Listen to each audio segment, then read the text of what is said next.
कब्रिस्तान के बारे में थोड़ा बताइए। कब्रिस्तान के बारे में लोग, बहुत सारे लोग कहते हैं कि जहाँ कब्रिस्तान है या जहाँ पर शमशान है, शमशान का तो आपने क्लियर कर दिया कि वहाँ जल जाती है बॉडी तो वहाँ नहीं रहती, वहाँ से नहीं डरना चाहिए, लेकिन कब्रिस्तान का क्या? कब्रिस्तान के पास तो इतनी सारी डेड बॉडीज जो है वो दफनाई गई हैं, तो क्या वहाँ पर आत्माएं सच में होती हैं? आत्माएं होती हैं, वहाँ भी डरने की आवश्यकता नहीं है। चर्च के भी कब्रिस्तान, क्रिश्चियन लोगों के भी कब्रिस्तान है, वहाँ से भी डरने की आवश्यकता नहीं है।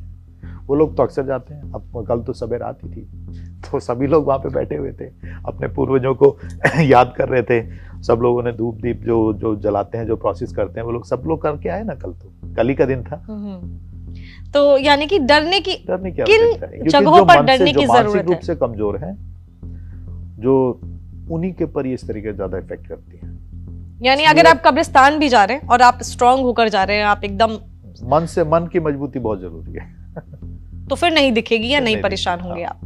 और अगर आप मन से कमजोर हैं तो आप तो इफेक्ट फिर तो घर में बैठे बैठे भी इफेक्ट करेगी। यानी कि ये सारी बातों से यही पता चलता है कि आत्माएं होती हैं, वो आपको तब तक नुकसान नहीं करेंगी जब तक आप उनको ज्यादा छेड़छाड़ ना करो। चलिए, ये बात तो आपने आत्माओं के बारे में बहुत सारी चीजें बताई। अगर किसी पर आत्मा आ गई, अब आप बहुत ही मुझे कोई अगर ऐसे जैसे बोलते हैं ना, हमारे वर्ड में बोलते हैं टोटका या उपाय, तो बताइएगा। अगर किसी के ऊपर आत्मा आ गई, उसको लग रहा है कि मुझे कुछ दिख रहा है आसपास, उसको किसी से, क्योंकि आजकल शेयर करने जाओ तो सब पागल समझेंगे, नहीं तो बोलेंगे अरे झूठ बोल रहा है।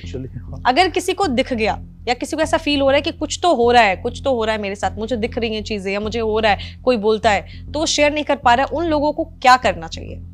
देखिए, उसके लिए स्पेसिफिकली, क्योंकि वो एक मामूली चीज नहीं है, तो और ये जो जिस तरीके से आपने बोला, ये काफ़ी हाई लेवल की चीज़ हो जाती है, तो उसके लिए तो संपर्क करें हमसे तो बेहतर है। और इनिशियल स्टेज में just forgiveness, please forgive me, my family, my work, if I hurt anyone in any way in this life और previous life, let there be peace and harmony with me. तो ये चीज़ें जो हम यदि माफ़ी मांगते हैं तो बहुत सारी चीज़ें वहीं से सुलटने लगती हैं, अच्छा होने लगता है। तो क्योंकि सब लोगों के पास इतनी शक्ति नहीं होती, क्योंकि जब आत्मा का जब प्रेजेंस आ गया तो उसके लिए स्पेशलिस्ट चाहिए, और बहुत सिंपली वैसे जो है हम उसको रिलीज़ करते हैं और लोगों को, क्योंकि फॉरगिवनेस उसका अपना भी रोल, क्योंकि तुमने कहीं ना कहीं किसी न किसी कारण से कुछ अनजाने में, जान के अनजाने में कुछ गलतियां की इस जन्म में या पिछले जन्म में, तो जिसके कारण की इस तरीके की चीज़ें अटैच होती हैं।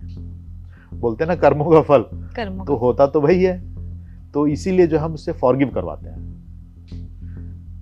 तो माफ़ी मांगनी चाहिए, माफ़ी मांगनी बहुत ज़रूरी है पहले। माफ़ी मांगने के लिए, ताकि हम उस सबकॉन्शियस माइंड को एक्टिवेट कर सकें, उसके लिए हम पूरा प्रोसेस कराते हैं बहुत सिंपल वे से, and anybody can do easily every. आप घर पे बैठ के वो प्रोसेस, क्या ऑनलाइन कुछ अवेलेबल है? ऑनलाइन भी अवेलेबल है। ऑनलाइन कहाँ मिल जाएगा? अगर आप बता दें तो शायद बहुत सारे लोगों को हेल्प मिल जाएगी, क्योंकि बहुत सारे लोग ये चीजें फील करते हैं। हम कराते हैं,